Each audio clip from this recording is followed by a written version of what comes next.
Oh, Hello, Soulfire. We are live with Thomas Mooneagle.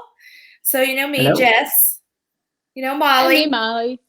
And Thomas has been with us before he's gone live in the group. We're so excited to have him tonight. We're going to talk about the weirding way. I Yeah, like that you picked that title. Mm-hmm. yeah, I picked that title because I can always deliver weird. Any day of the week, any session, anything, I can make it weird and have something happen. I like to say I follow this Mendrick school of magicians, which is magic do as you will. Mm-hmm. That's amazing. Yeah. Um, I think the more I try to control, like the less powerful the effect gets. So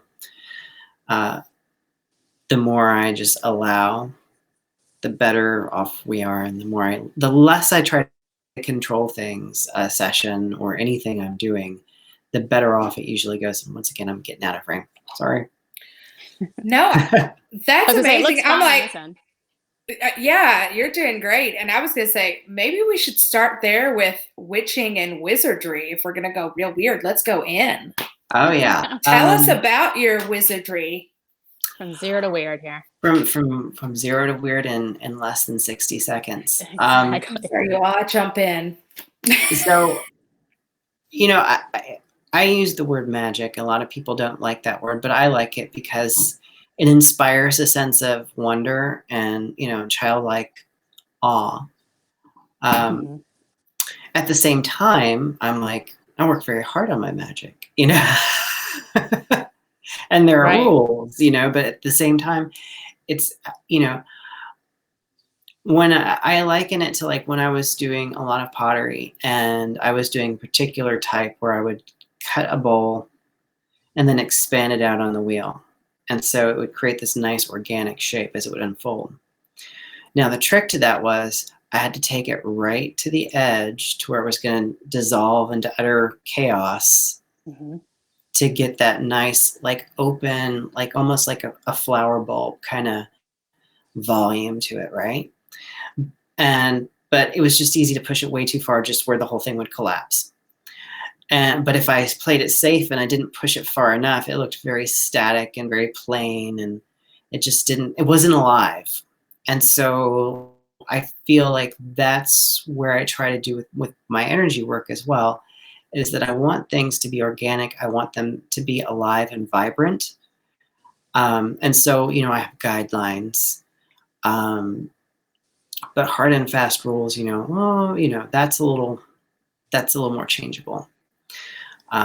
So when things don't work, it can actually be a blessing, because then I get to ask the question, why? Like, Mm-hmm. why doesn't this work? This has worked before, or if this has worked with other people, why hasn't this worked? And usually when something isn't working and you've been following along with what you know, and you've put in the energy, you've put in the work, you've put in the effort, when you don't get the result that you're looking for, usually it means that you've hit up against one of your blocks, Mm-hmm. Or I guess you consider like an underlying belief or core belief. And those are basically invisible, Mm-hmm. because you don't see the box that you're in, because you're in the box. So what you see is dictated by that. So I like the term, and I stole this from Doctor Who. I'll steal stuff from anywhere that makes sense, But I draw a lot from fiction, actually, and then because what's interesting is, like, with writers and artists, is that they've got that creative soul and that imagination, can really kind of get to things that are beyond our normal awareness. And then we're like, oh, well, that's just a story, or, well, maybe. So I like to test out a lot of that stuff energetically. But this idea, Doctor Who, they have, why doesn't anybody ever notice the TARDIS? It's like this big blue police box when there's no police boxes everywhere, right? Right. And they use the term, this is a catch-all phrase for just about anything, is like they've got a perception filter on it. So we have our own perceptual fit. Perception. Now I'm not gonna be able to say it. Perception filters. There we go. Got it. And you can actually play with those, and you can actually use those if you're having issues with people.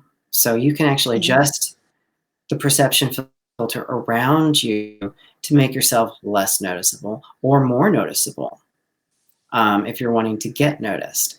Now, I've only just started doing that.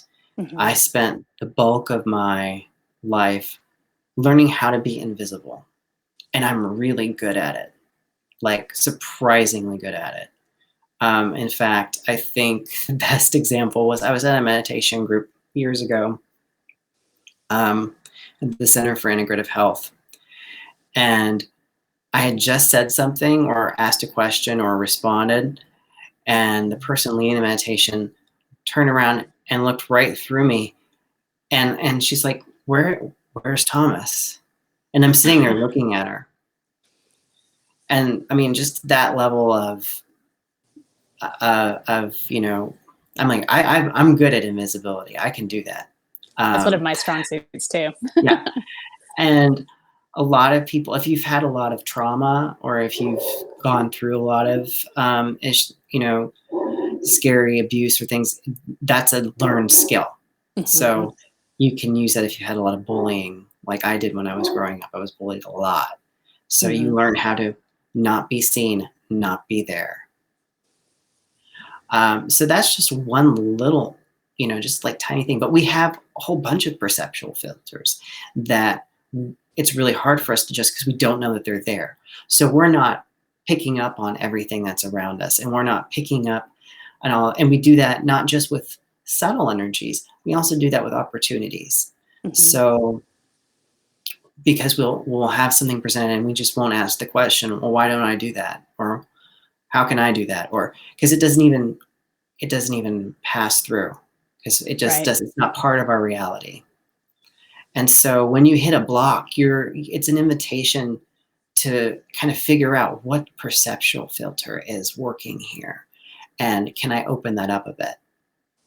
And I don't want to like make like perception filters are bad, because they're not. They're really cool, and you can do awesome things with them. Things that people think of when they like being invisible or passing unaware, or, you know, suddenly being the center of attention. You can do that with your perception filter, where you're just like drawing everything towards you. But you have to learn to be able to be flexible with that, and to flip between them. Yeah. And so like filters, just like you have, like if you're doing graphic design software and you're like, oh, filter this, make this transparent, do this over here, you know, all those things, but on an energetic level. So that brings up a question, if I can ask. Sure. Not to jump in and interrupt, but so one of the things, I was sitting in Molly Yunker's Sunday retreat a couple of weeks ago, and she was talking about, instead of setting intention, to, you know, set attention around something, which allows, you know, intention kind of puts a box around things based on your perception filters and based on your knowledge and understanding. And of course, when you shift that and you know, focus your attention around there, it allows for the possibility of those things that you may not be aware of, that may be, you know, even higher or better, to come in and occur. And when we're talking about magic, I know that intention is a big part of that. So, you know, is there a way to, you know, instead of setting your intention, is there a way to set attention without being, you know, things being so loose that they just kind of go all over the place? Is there a middle ground? Well, I mean, specificity. So when you're like, particularly when you're working in, I call it working a pattern, you know, when you've got something that you're trying to change, and you want to find out where's the path. First, you want to track where it is. Like, where is it? Is it in your body? Is it off of your body? Is it attached, going through a cord out here? Is it out in space around it? Is it in your house? Maybe. I mean, we don't know until we track it, right? So there's that. And I totally like lost my train of thought there. I went there, but that's okay. See, I lost my tracking. But when I go to look at something, it's one thing because people will come in and they'll say, "Hey, I want this to change, I want that to change." I'm like, "Okay, well, I'll look at but the first thing I do is I look at them, I observe them, and that I used to say in that weird, creepy Bene Gesserit way, like looking at everything. I don't have them stick their hand in a box though, so because sometimes exactly what they're looking for is exactly what I'm going to key in on right off the bat. Not always though. Or, I have to sometimes set that off to the side and just see what comes to me. And that's not to say that I won't circle back to that. But if I have that too much in my head, it's harder for me to see like what needs doing here. Like, where do I need to go? And so I'm like, I can later on, after I've done like a general tracking of the person, go back and say, okay, now that we've cleared this, or now let's see, where is that? Where are you in relation to that intention? Like, is it more alignment? Is it further away, farther away? Is it, off to the center? Is it all wonky? But one of the things is about setting open-ended kind of intention. And so if you're asking for something, like say, I want Bobby Sue to fall in love with me and be my partner forever and ever and ever, that's a really bad intention setting right there. I mean, you may want that, and that's okay. But if you're going to put energy behind that, A, you don't have Bobby Sue's permission to like be throwing energy out to like make them love you. And two, you can't really make anybody love anybody else, not on a long-term basis. You can on a short-term basis. And I've seen that in action. And I've seen when the cops come. So, I mean, it's ridiculous. It's just there are going to be sirens. I'm just saying you right now. So when someone has something like that, I'm like, okay, so what you're saying is you really want to have a loving relationship with someone who's a good fit for you, who's complementary to you, what you have going on, and who you're going to be complementary for as well, because, it's not just about you in relationships. So you want to be as good for someone as they are for you. So it's being, specific about why and the quality. It's about being very specific about the quality of something, but not being too rigid about the what and the how. Right. I agree with that. So the result, like in manifesting, so whether whether we're talking about it in an energetic way or whether we put the word manifest on it, that I speak to that. Like, don't tell me about his brown hair, brown eyes, fit body. Like, tell me what you want to call in. Like, tell me about his personality, the way he loves you. Like, you want that when they look at you, you feel looked at. Yes. How it makes you feel. Yeah, that there's a look. I mean, and yeah, you want to be attracted to them, and you want them to be attracted to you. But sure, most people have a range. Most healthy people have a range of what they find attractive in a person. So you don't have, I mean, it's like I've had a type, and then the person that just grabs my attention, it's like, I would have never thought. I'm like, because that's totally not on my list of types of like what I find, but boom, there, right? Yes. Exactly. Yeah. It's so you never know. I think there's always that thing where people come in and they think they know what they want, but they haven't really honed in on exactly what that is. Yeah. And then I've also had people who try to kind of control a session with me or control what I'm doing by not really telling me what it is they really want, because they know I would like to say no. Right. Yeah. And so we're like talking past each other, and I'm just trying to like, look, tell me like what kind of quality you want here. What is it you want to feel? What do you want to get out of this? And I think that's really like, what are we trying to get to? If you think that money blocks are just about money and just about the idea of lack, No, it may not. There's real emotional stuff that goes in. It may have to do with feeling supported. And so because people are supporting you, that's how you're getting the feeling of being loved and taken care of and supported. And Absolutely. so, and again, that's just one thing. I mean, you could go in and go in any like area of life and go, okay, so what's really going on? Why haven't I moved forward with this? Why hasn't this healed? And you have to keep going down into it. Now, I always say you have to also go slow. If you go too fast, you're going to really shake yourself up too much, because if you get into core beliefs, and they get wrapped around with our identity. Yeah. And absolutely. when you mess with somebody's identity, you're messing with their security and their sense of self. Absolutely. And that can feel very unsafe for them, and it can provoke anxiety and panic attacks. I've done This is where kind I've of done it. the principle of grace and ease. Yeah, you always want to add grace in. I always, and this happens through grace in the gentlest way possible. Always the gentlest way possible. Now, I remember one time getting with my guides and saying, okay, and I mean gentle how I think of as gentle, not how you think of as gentle. Right. Because there's a disconnect there sometimes, Yeah. particularly depending on how long it's been since they've had a body. So yeah, that makes perfect sense. And luckily, I've done the major screw ups on myself rather than on other people. About going too fast and trying to do some silly, stupid things, and learn, through trial and error, and emphasis on the error.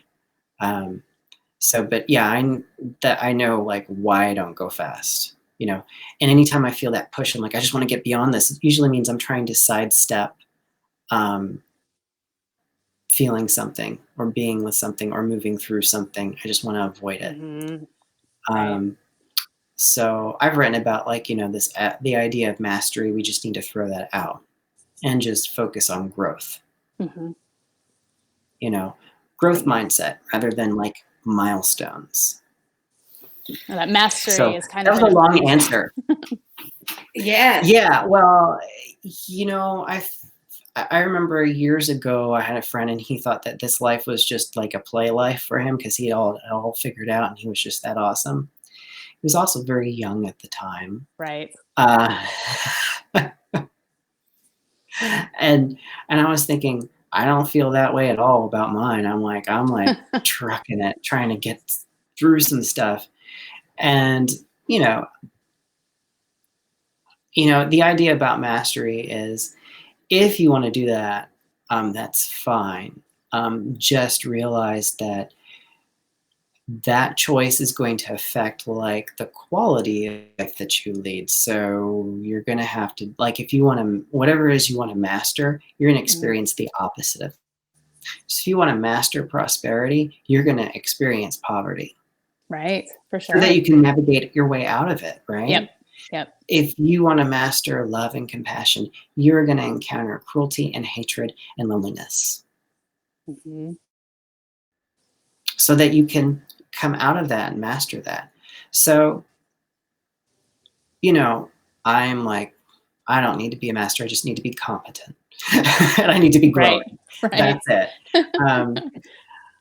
So that's kind of how I feel about that. So I know that's not exactly weird yet. We said this is the weirding way, but it all sort of filters in to like, there are emotional layers to this, and there are, psychological layers to this that you have to factor in when you start to move energy around, because it's not just energy. It's also feeling.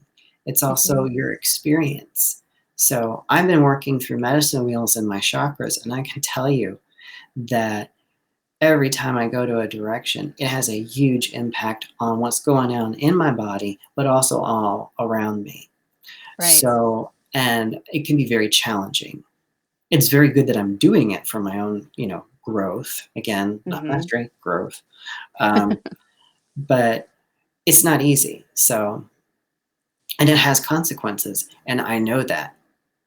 So I'm going at a very slow, sedate pace until like I get like I was prodded last week to like go on one, take a journey, and I was like, really? I just did one like this week, and like usually don't we take a couple of weeks off in between these things? And they're like, it was pretty clear though. I mean, I wake up from a dream, I'm like, oh, they're calling my name. I'm like, okay, I guess I'm going today. So,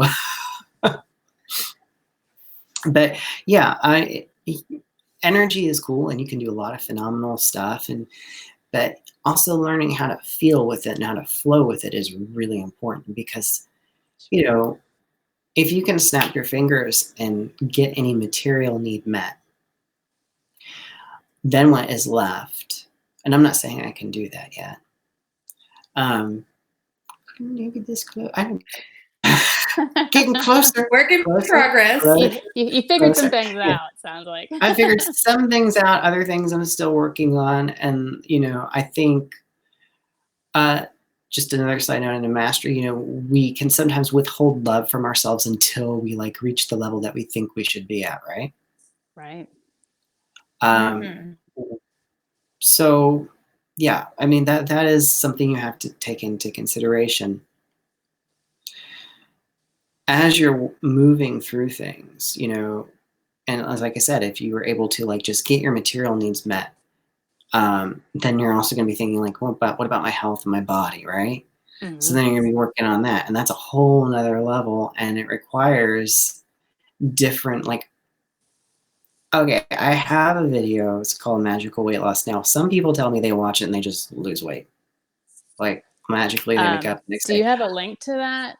It's on my YouTube channel. It's like my second most popular video.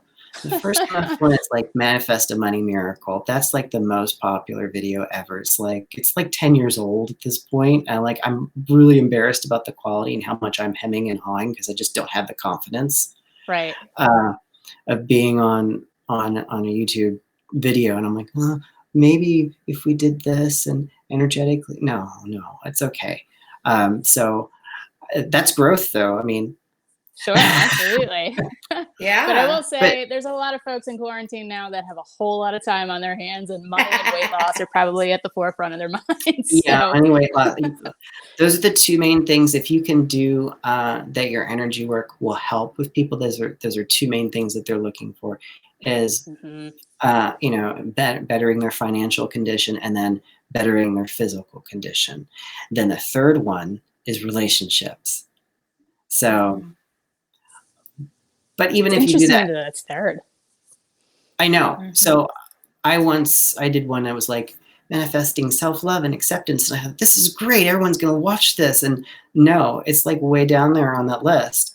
And even though I say in the very beginning, like, if you watch this video, make all the other ones work so much better, because it does. Because when you're accepted, like, things just blossom. Yeah, but there's nothing snazzy about self-love. No, there's nothing snazzy about that. That's the whole thing, is the stuff that is longest lasting and the deepest impact is the stuff that doesn't have coolest, slickest title and marketing. Well, it's also the most work. It is. But it's like you put some in and it pays for itself, like, and continues to pay forever. Right. So, absolutely. But that's the thing. If we just like put aside, we snap your finger, material needs met, you're still you. So you still have the same insecurities, you still have the same issues, you still like argue with the same people, or the same people drive you crazy, or so yeah, we can do stuff, we can get you stuff, but that the feeling from that, like the good feeling from that, doesn't last. Right. Well, that's the whole thing about millionaires are still unhappy too. Yeah, there's a lot of them that deal with those insecurity things. They did like that study that said, what's the most amount you make before like it doesn't matter, and it was like somewhere like $75,000 a year if you're like single. that after that, you're not any happier if you make more. I mean, just from the measure of income, you could be happier because of other things. Mm-hmm. So, but just from that, they're topping off. And I could see that, because after a certain part, it becomes like, well, yeah, I got that. Oh, well, whoop-de-doo. It becomes stale. It becomes the norm. And the same thing, if you're doing energy work and you're doing readings, it becomes normal. It doesn't seem as magical or mystical, except every once in a while. The weirding way, someone put on the chat, like, what's the weirding way? I was just looking at that. And I'm going to allow other people to ask questions too. So as they pop up, please ask questions. Thomas, I believe, is willing to answer those. And I'll let you keep going. The weirding way. The weirding way. So weird is, from, I guess, some of the Norse ideas of the weird, the word and weird have the same kind of background. And so it's sort of like fate. It's sort of like the weave of energies that create life, the twist in the pattern. So learning to work with that, working to flow. One of my pet peeves about the misunderstandings about manifestation is that we don't create in a vacuum, because all of us have equal access to source. And we're all creating whether we know it or not. But what becomes our collective reality, or what I like to call consensual reality? Did you get your informed consent form? Click, yes, I agree to this reality. Well, not all of us do, but what happens is that reality that we share is an average of what everyone is collectively creating. That doesn't mean you can't affect it. It does mean that the more out there your goal is, like, say, I want to do this weird ass zany, like, magical effect that looks like that something's out of Hollywood. Well, the reality average usually does not support that. At least not when it's being observed by other people, or only for certain types of people. So you have to be a little sneaky with that. So when I talk about weirding ways, like how to get something in a way that works with what's going on in the world. And that's not to say that you can't step outside of that and create some phenomenal events. We've all had experiences of phenomena, but I can't guarantee phenomena. I can guarantee weird. We can all guarantee that, right?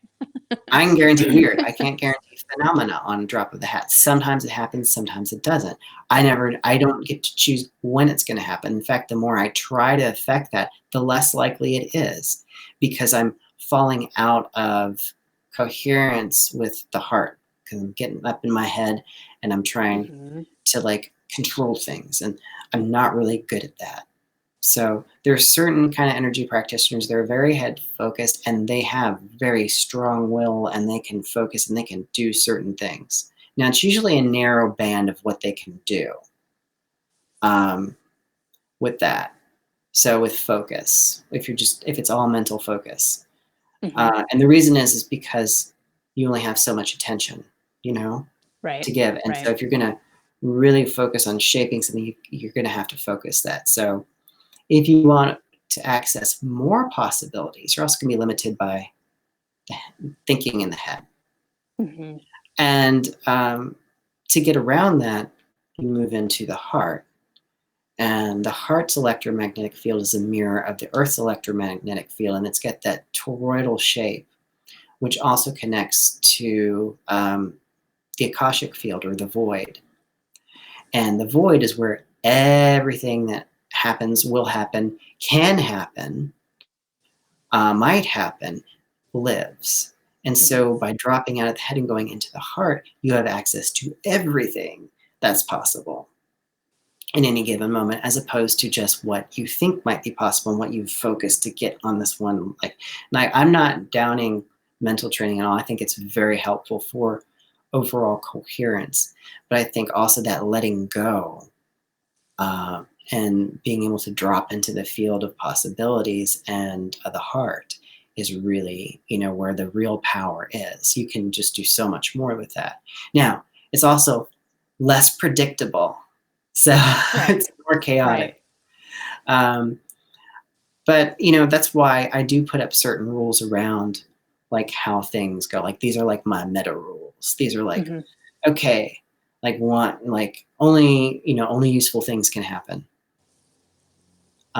So if I'm dropping into the heart, and it's like, it's not going to bring up something that is going to be worse than what we already got. Right. Even if it looks that way initially. Because sometimes I have a little bit of the coyote energy that comes through and screws things up so bad that something has to come in and fix them. So I likened that to like the last time coyote showed up for me. I was fired from both my jobs within a week. And then, but within a few weeks, I got better jobs. Like that, I was more like, and I had like control of my schedule. And it was like, whoa. But, at first it was like, this is really bad. Right. So, sorry, got a little dry there. But that's the sort of thing that I'm talking about, is there is an openness, and it's a lot of work to cultivate that space and to keep yourself clear and to keep your energy clear and coherent. That's maintenance. That's like brushing your teeth every day. It's like going to the gym, or working out at home right now. It takes maintenance. It takes work. But then once you've maintained and gotten into that space, it's really easier to just access, So it's more about practice, so that you are just flexing and flexible and fluid with what's going on. And that's what I think of, like that fluid and that flow is what I think of as like the weirding way. Right. So that was a long answer to a short question. It was a good answer, though. It was a great answer. And I was just going to say, we do have some energy newbies on here. I know that by looking at the list of names. So I'm sure this is an interesting topic for them. And what I kept hearing was to ask you, can you talk about what it means to drop into the heart so that they can recognize that? And just at least a little short bit for those energy newbies. Right. Well, so most of us in our society live from the neck up. Yeah. We've all been one of those for a long time. So, and when you get stuck in your head, you get caught in loops, right? And you start to think the same thoughts over and over and over again. They're usually not the greatest thoughts.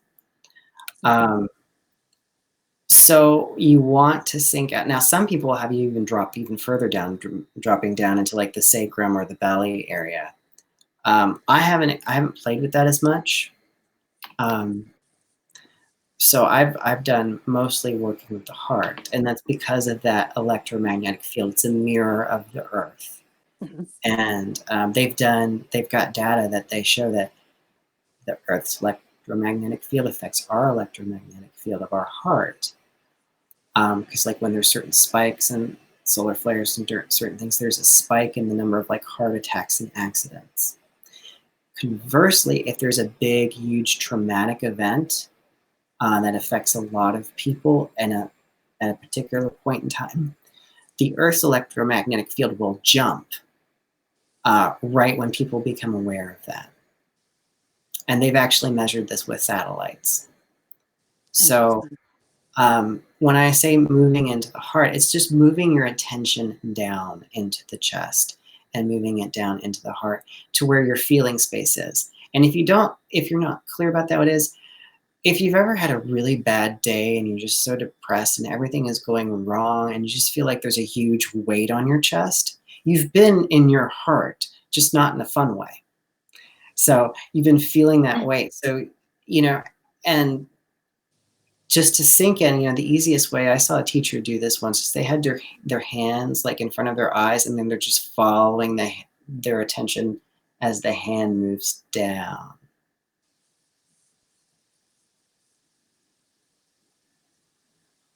And that alone is enough to change your awareness. So just shifting that awareness from Mm-hmm. here, and whether they visualize or feel or hear, like just setting it for this section. Right. To navigate from here. I'm sorry, you can't really. Let us see your chest. From here. Yeah. So it's about this being the seat of your decision and navigating versus up here. Yeah. Right. No, and you don't want to disconnect from your head either, because that's going to help you with your tracking as well. Like when you're putting things together or analyzing after you've felt into a situation, after you're like, okay, well, cool. And also, if you know anything about chakras and Kundalini, I'm going to say, if we've got newbies, cool new terms. Don't try this at home, kids. Kundalini Call Thomas first. Yeah. It's not fun in practice. I'm just going to tell you that right now. So at the base of the spine, we've got our root chakra, and and it's the poor little neglected chakra that nobody wants to play with, because they all want to play up here, right? And like they want to open their third, like see visions. And I'm like, I'm telling you, just stop right now until you get those lower chakras all taken care of. Otherwise, you're going to be paying a lot of money to me to fix that. So my joke is like, it's $50 to open your third eye. It's $500 to close it. So make out the check, $550 right now, because that is how it works. So, but at the base of the chakra, we've got the root chakra, and a nice, brilliant red color. But it's also got the seed of divine awareness, the seed of divine consciousness in there. It's what I think of like when they say in the Judeo-Christian tradition that you're made in the image of the Creator. That's that seed that sleeps there down at the root until it's in a warm and fertile place for it to wake up, and then it goes up the spine and it does this little serpentine thing, and it grows around each chakra and it burns through any blockages on its way up. So if you've not done your work, you might have a very high fever, and I speak from experience. Now, the goal is for it to reach the crown chakra and then just go bursting out. But once it does that, it comes up the crown, goes down, and it rests here. And so what it does is it combines the head and the heart. So you've got, thinking, analytical awareness balanced with that openness and compassion of the heart. Because we can have really great ideas that sound good, but actually are harmful in practice, particularly with energy work. And again, speaking from experience, done to myself, this sounds like a great idea.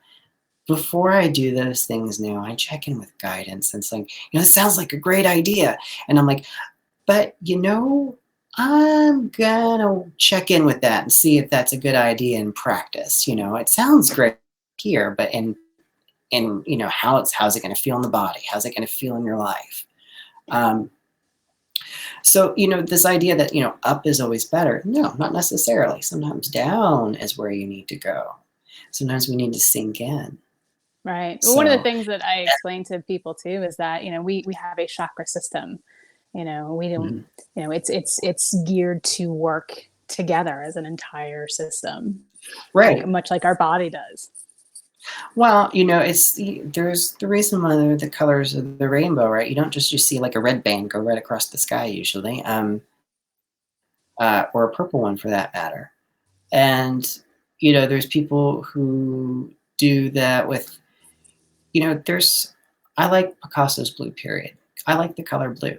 But like if you really want to get into like realistic and have as many options as possible, you want to be able to paint with every single color. And it's the same, that idea for me follows through into other things like emotions. So, there's a tendency for some people to label, these are bad emotions, these are good emotions, right?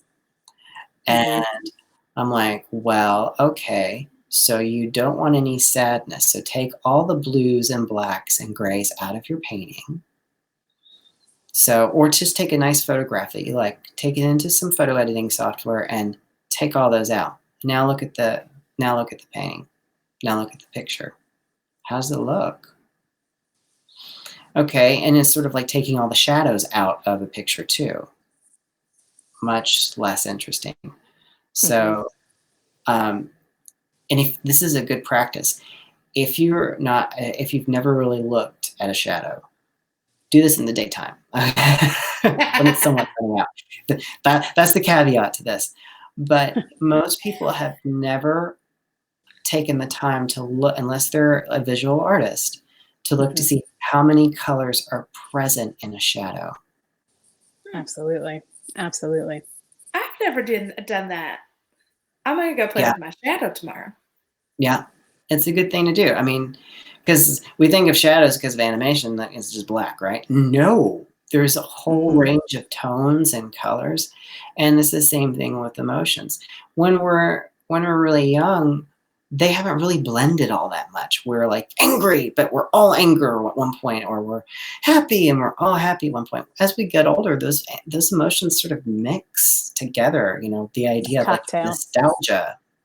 Like, what is nostalgia? It's like happy remembrance, but also sad because those times are not there anymore, and it pulls at us at the same time it's comforting. So it becomes more complicated, which leads us back to the weirding way, because in a circle, I'm like, it all comes back around to like how we get the reality that we want, right? Because I don't know about you, but I didn't like order in for a pandemic. So tell me about it just one more time. So what's interesting is when I go and talk to one of my guides about it, they're like, because they exist outside of time. So it's like all happening at the same time for them. So I go and I'm like, I'm sad and I'm lonely. They're like, what's going on? I'm like, well, there's this, oh, you're in the pandemic period now. Oh, okay, cool. So they knew about it and they didn't tell us. Right. I'm like, and then they're like, well, spoilers, right? You know? So, you know, this idea of like, you know, the reality is the average of everybody's input. And, you know, it's kind of egotistic for us to think that it's just us. And then even if we go on the species level, it's kind of egotistic to think it's just human beings that are contributing to the average of consensual reality. You know, we are not the only sentient beings in the universe. So, you know, the easiest thing to remember is that the more simple an idea is, the more coherent it is generally. The more coherent something is, the easier it is to put energy behind it and to make it happen. So that's why people rally around erroneous but very simple ideas. Like, you know, that's why scapegoating exists, because usually it's not just a certain person's fault, certain people's fault that whatever is going on is going on. There's layers of reasons why we find ourselves in the situations that we find ourselves in, collectively and personally. But it's a lot easier to just point at someone going, those are the people, that's why this is happening, it's their fault. Because people like simple answers. They just do. And it's much more complicated than that. Life is complicated. Solutions are complicated. And so it's really a lot harder to get around and form coherence around a complex idea and a complex manifestation than it is for something very simple. But that's why you're a lot of times told to focus on an emotional quality that is simple. Like the state of simple is not necessarily easy, by the way. Right. How many are having trouble feeling their gratitude during this situation? I mean, it's a challenge. Some days you get up and you're just like, oh, I'm here again. Right. I want to go back to bed. Right. So It's really easy to say, oh yes, perfect love, perfect trust. It's a lot harder to do than it is to say, but it's a very simple idea. It's a simple idea that we should love one another and take care of one another, and we should love ourselves. It's a very simple idea, but it's complicated in practice. I found myself this week going, no, you're not going to react that way. Love and light, love and light, love and light, love and light. Love and light. Love and light, love and light, love and light. When this started, I had a whole bunch of people coming at me going like, you can't be angry. Anger is a bad emotion. And you got to be in love and light. And I said, love and light are not condoms. Okay. I just wish I had spit my water out. It would have been entertaining. I mean, there's nothing wrong with those things. But again, if we only are like, if we're only allowing ourselves to feel that and to acknowledge that, we are like ignoring like 90% of our emotions and thoughts and feelings. And sometimes anger is a good thing. Absolutely. Because anger makes you enforce your boundaries or create them for the very first time. It lets you know. Sometimes it's like rocket fuel to get you out of a bad or dangerous situation. Absolutely. I can tell several times anger has saved my life. Now, do I want to be angry every day, all the time? No. I mean, but it can be very empowering, particularly if I'm in a really slump place. If I'm depressed, despairing, or just feeling unwanted or abused, and all of a sudden I get mad. Well, now I have some stuff flowing through me, right? Mm-hmm. It's not the best stuff, and I don't always make the best decisions with it, but it's there for a reason. It's there as fuel, and it's sort of what we do with it. Yeah, it can be very transformative. And I know that's one of the things that myself and many other empaths that I have worked with, we have a tough time tapping into our anger and rage sometimes. I'll teach you how. Well, I found it. Anger 101. Right. And 201 and 301. I found I was able to, during a journey experience, was able to tap into my anger and my rage. And it was actually a really sacred and beautiful moment for me, because it was a place where I could find that separation between myself and others and start to look at things like boundaries and where my power was rooted and all of those things. It was a beautiful experience with something that tends to be viewed as very ugly, and it really wasn't. Yeah, I've had that experience with, I found anger out, they pushed out into their field because they're very sweet people and anger is just not for them, right? And usually this happens more with women that I see than with men. I've got more testosterone, so like, yes, anger. No, although, which has not always been a great, there's testosterone has its own challenge, right? Like, I'm not going to freak out right now. Not going to freak out right now. Not going to freak out right now. I'm not going to strangle you right now. I have those moments. Don't think I don't. But I've seen people that they have it out in their field. And I try to like, this is yours. And they're like, can't you just get rid of that? I'm like, because I do a lot of like picking. It's almost like you see grooming like chimps. I'm picking stuff out of people's fields all the time. But usually that's not their stuff. Like if it's yours, I'm like, no, this belongs to you. You left this at the counter. It's yours. You need to take this. And they're like, I don't want it. I'm like, just hold it there for a second, okay? And let's just ask it what it needs. Ask it what it wants from you. Ask what it has to give to you. And then, when you do all those things, it transforms into this beautiful energy and merges with you. And it's just like, you want to throw that away? What are you kidding me? Yeah, absolutely. So it's powerful. Working with it, and I'm not great myself. I mean, emotions are challenging. They're hard. We're not really taught how to work with our emotions as we're growing up, unless we go to therapy. And it would really be much more effective if we were taught as we were experiencing them growing up. Like, okay, you're afraid. How do we partner with fear?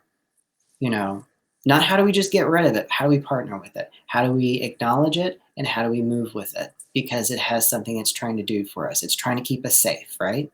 Mm-hmm. Anger.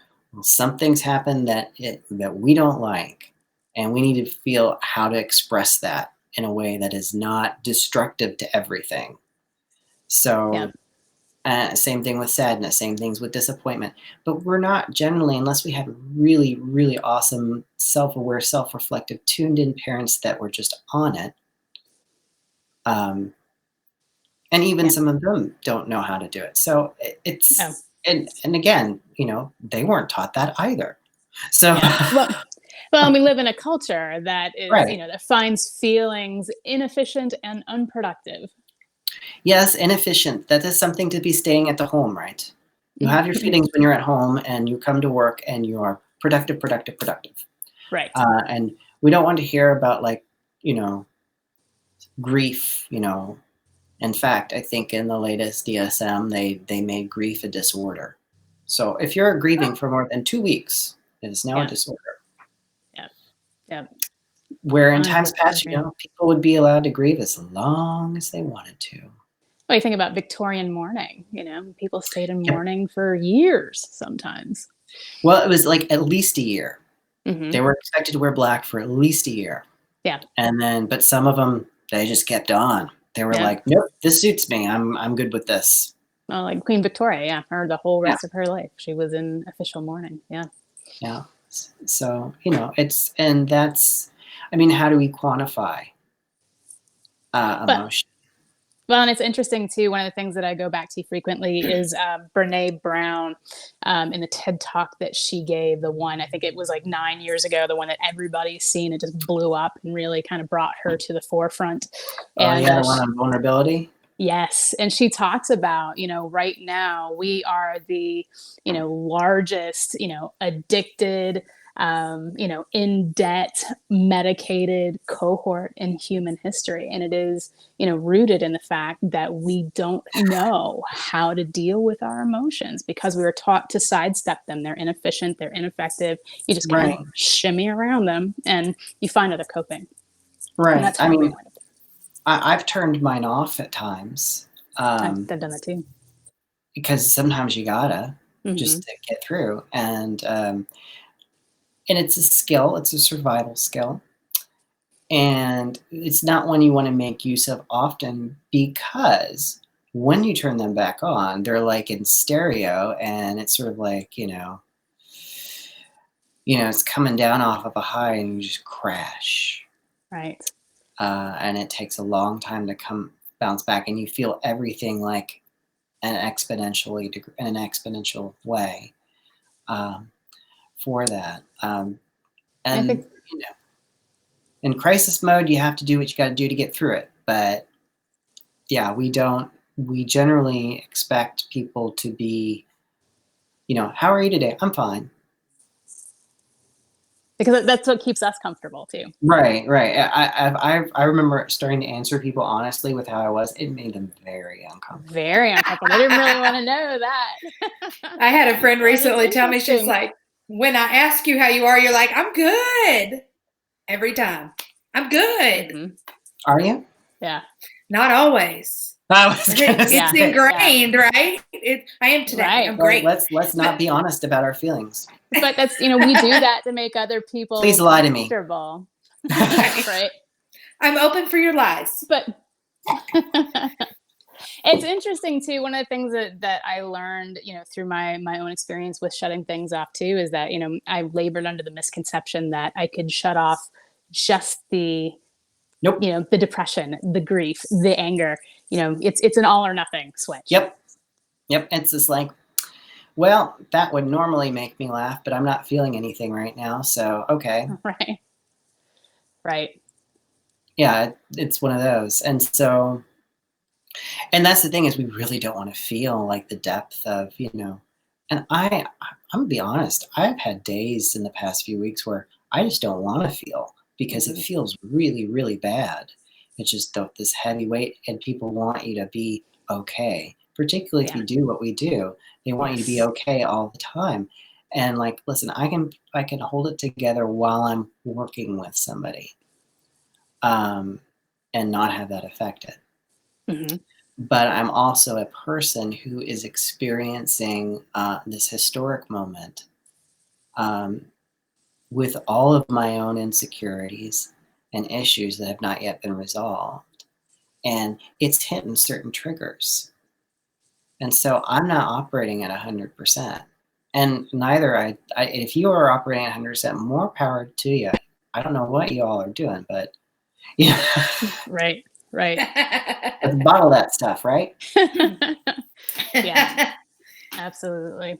But I think it's important too, I think it's impossible. Part of this work, for me at least, is helping people work with their shadow. And if I'm not in touch with my own, if I don't know how to be with discomfort and be with sadness and learn how to sit with it and find out what it has to say, it's impossible for me to work with others when they're going through that and hold them while they're dealing with their own emotions. Yeah.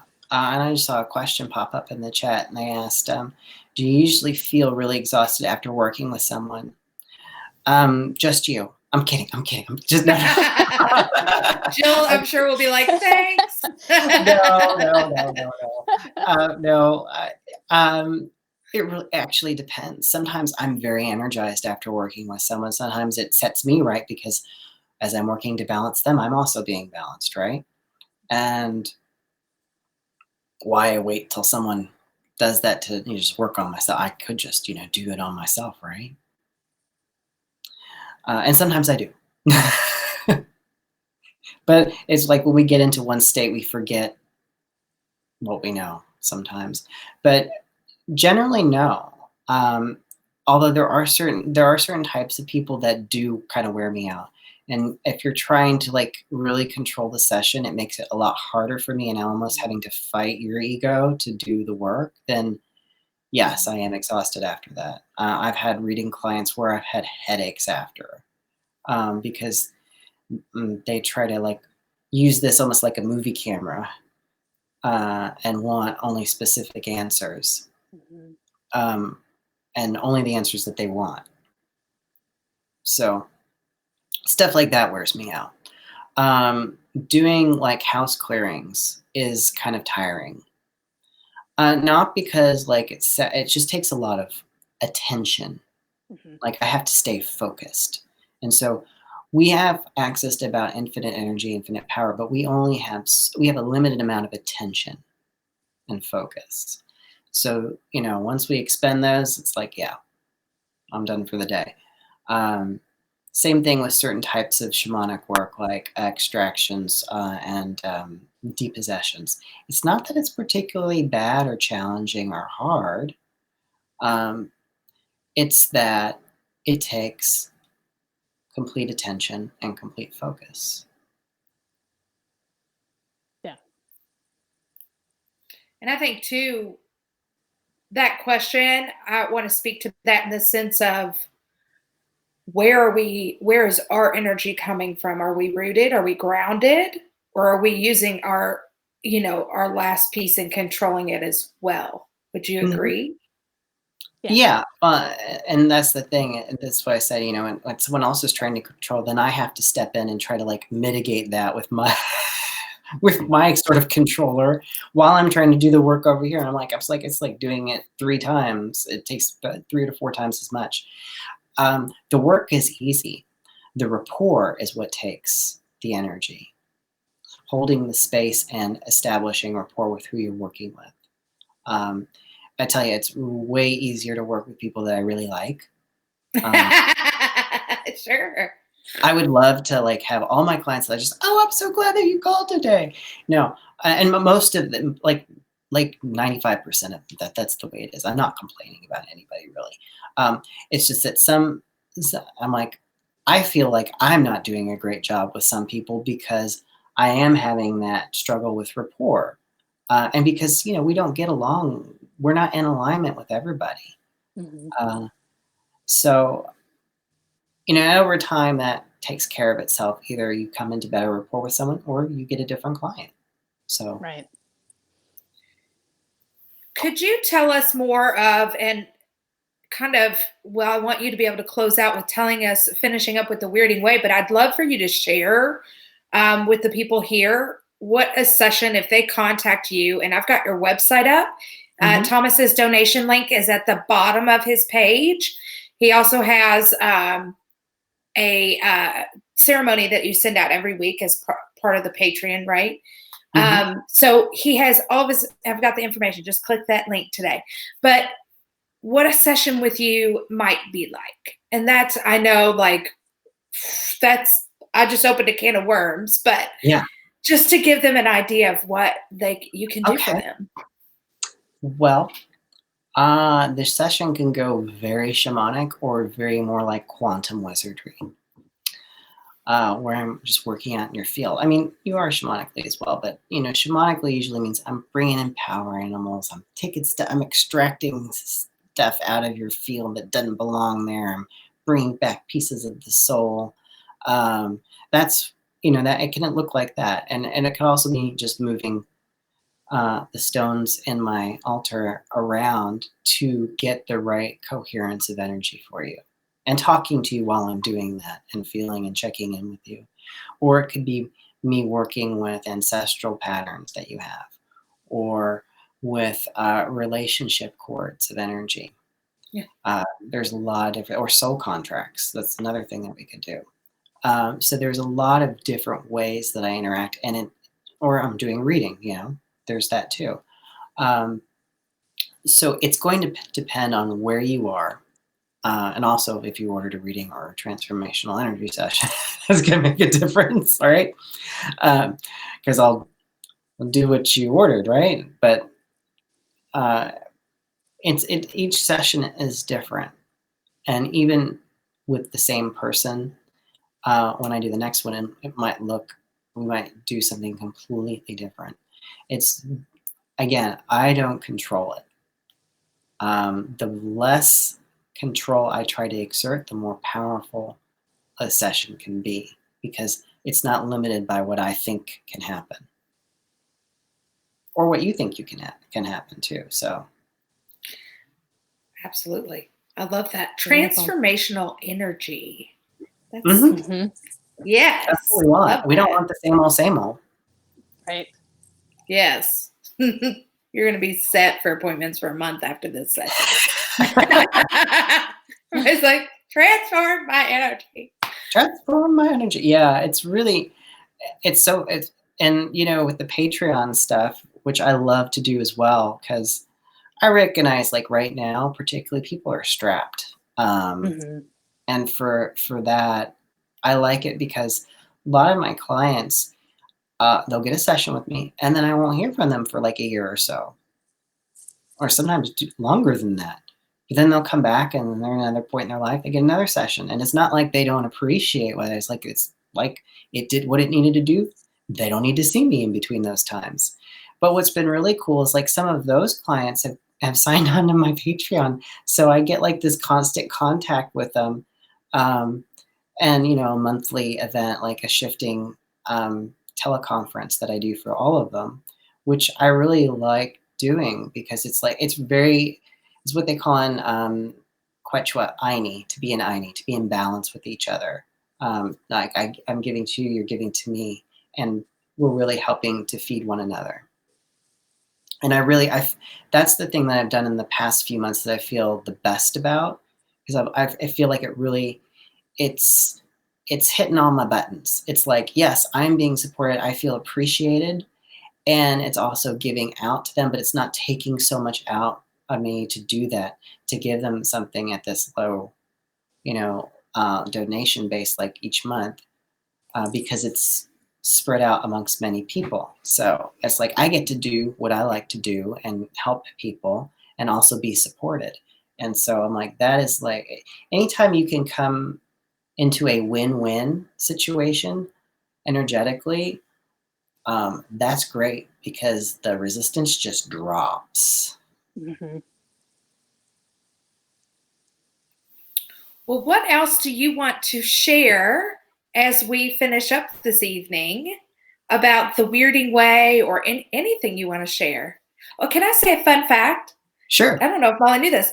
Thomas and I, bringing it back, Thomas and I went to high school together, but we did not know each other in high school. Oh, wow. Yeah. I know. I Just didn't fun know fact that. for the evening. Pop like quiz later. 1 year apart, I think, weren't we? Yeah, I was 97. I was 96. Yeah. Yeah. So yeah. Yeah. The administration Wow. hated our class. They were like, oh. And they loved the class of 97, as I recall. They did.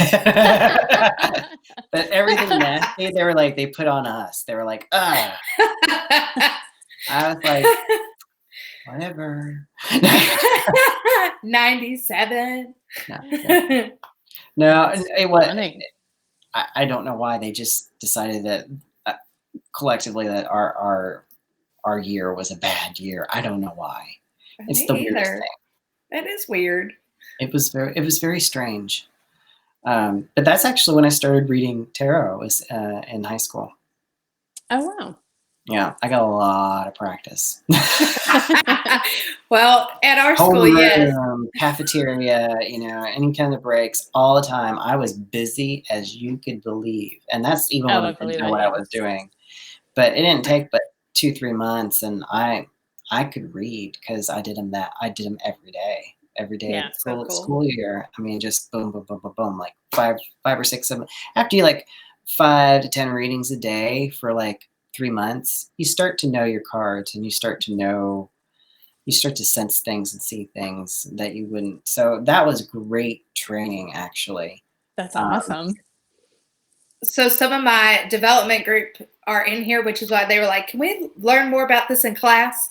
And the answer is yes. The answer is yes. We can even bring in a guest. I bet Thomas and Molly would both love to be guests for our class.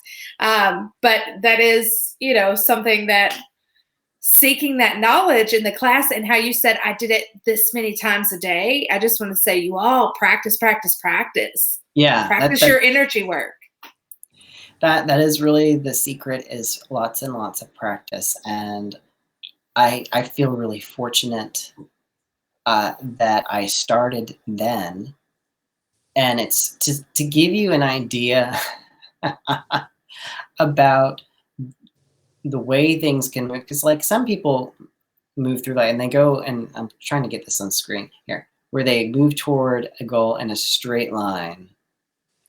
I don't do that. I'm more like this and wrapping around, and eventually I get there.